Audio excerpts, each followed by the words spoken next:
নমস্কাৰ সকলোকে মোৰ চেনেলৰ আজিৰ ভিডিঅ'লৈ স্বাগতম জনালোঁ। আজি আমি DHSৰ অৰ্থাৎ স্বাস্থ্য বিভাগৰ পৰীক্ষাৰ বাবে প্ৰয়োজনীয় কেইটামান প্ৰশ্ন আলোচনা কৰিম। আহাচোন এতিয়া ভিডিঅ'টোৰ মাজলৈ যাওঁ। প্ৰথম প্ৰশ্নটো আছে, Mizoram is also known as. মিজোৰামক জনা যায়। Option A Lushai hills, option B Garo hills, option C Jamui hills, option D none of these. ইয়াৰ শুদ্ধ উত্তৰটো কি হ'ব বাৰু? ইয়াৰ শুদ্ধ উত্তৰটো হৈছে অপশ্যন এ লোচাই হিলছ। মিজোৰামক লোচাই হিলছ বুলি জনা যায়। ইয়াৰ পিছৰ প্ৰশ্নটো হৈছে, where is the hornbill festival celebrated. Hornbill উৎসৱ ক'ত উদযাপন কৰা হয়? Option A Manipur, option B Tripura, option C Nagaland, option D Assam. ইয়াৰ শুদ্ধ উত্তৰটো হৈছে অপশ্যন চি নাগালেণ্ড।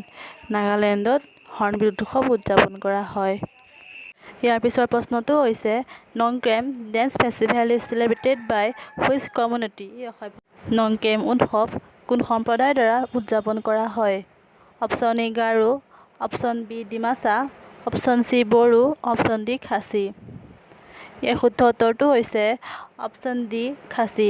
খাচী সম্প্ৰদায়ৰ লোকসকলে নংক্ৰেম উৎসৱ পালন কৰে। ইয়াৰ পিছৰ প্ৰশ্নটো হৈছে, who was the first person to step foot on the moon. চন্দ্ৰত ভৰি দিয়া প্ৰথম ব্যক্তিজন কোন? Option A Neil Armstrong, option B Laika, option C Kalpana Chawla, option D none of these. ইয়াৰ শুদ্ধ উত্তৰটো হৈছে অপশ্যন এ নীল আৰ্মষ্ট্ৰং। চন্দ্ৰত ভৰি দিয়া প্ৰথম ব্যক্তিজনৰ নাম নীল আৰ্মষ্ট্ৰং হয়। ইয়াৰ পিছৰ প্ৰশ্নটো হৈছে, what instrument is use to measure air pressure. বায়ুৰ চাপ জোখাৰ বাবে কি সঁজুলি ব্যৱহাৰ কৰা হয়? Option A thermometer, option B barometer, option C seismograph, option D none of these. ইয়াৰ শুদ্ধ উত্তৰটো হৈছে অপশ্যন বি বেৰোমিটাৰ। বায়ুৰ চাপ জোখাৰ বাবে বেৰোমিটাৰ ব্যৱহাৰ কৰা হয়। এটা কথা মনত ৰখা দৰকাৰ যে থাৰ্মোমিটাৰে উষ্ণতা জোখা হয় আৰু চিস্মোগ্ৰাফেৰে ভূমিকম্পৰ প্ৰাবল্য জোখা হয়। ইয়াৰ পিছৰ প্ৰশ্নটো হৈছে, in which layer of atmosphere ozone layer lies. বায়ুমণ্ডলৰ কোনটো স্তৰত অজন স্তৰ আছে? Option A exosphere, option B mesosphere, option C troposphere, option D stratosphere. ইয়াৰ শুদ্ধ উত্তৰটো হৈছে অপশ্যন ডি ষ্ট্ৰেটোস্ফিয়াৰ। বায়ুমণ্ডলৰ ষ্ট্ৰেটোস্ফিয়াৰ স্তৰত অজন স্তৰ আছে। ইয়াৰ পিছৰ প্ৰশ্নটো হৈছে, martyr day in India observe on. শ্বহীদ দিৱস কেতিয়া পালন কৰা হয়?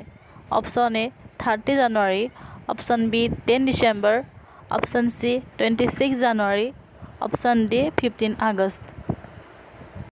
ইয়াৰ শুদ্ধ উত্তৰটো হৈছে অপশ্যন এ 30 জানুৱাৰী। 30 জানুৱাৰী তাৰিখে শ্বহীদ দিৱস পালন কৰা হয়। ইয়াৰ পিছৰ প্ৰশ্নটো হৈছে, deficiency of vitamin A causes. Vitamin এৰ অভাৱত হয়। অপশ্যন এ নাইট ব্লাইণ্ডনেছ মানে কুকুৰী কণা, অপশ্যন বি কেটেৰেক্ট। কেটেৰেক্ট হৈছে চকুৰ এনে এবিধ বেমাৰ যি বেমাৰৰ ফলত মানুহৰ চকুৰ মণিত এবিধ ধোঁৱা বৰণৰ চামনি হয়, যাৰ ফলত মানুহে স্পষ্টকৈ দেখা নাপায়। Option C myopia. মায়'পিয়া হৈছে এনে এবিধ বেমাৰ যি বেমাৰৰ ফলত মানুহে ওচৰৰ সামগ্ৰী বা বস্তুবোৰ স্পষ্টকৈ দেখা পায় কিন্তু দূৰৰ বস্তু বা সামগ্ৰীবোৰ স্পষ্টকৈ দেখা নাপায়। Option D all of the above, ওপৰৰ সকলোবোৰ। ইয়াৰ শুদ্ধ উত্তৰটো হৈছে অপশ্যন এ নাইট ব্লাইণ্ডনেছ। ভিটামিন এৰ অভাৱত কুকুৰী কণা ৰোগ হয়।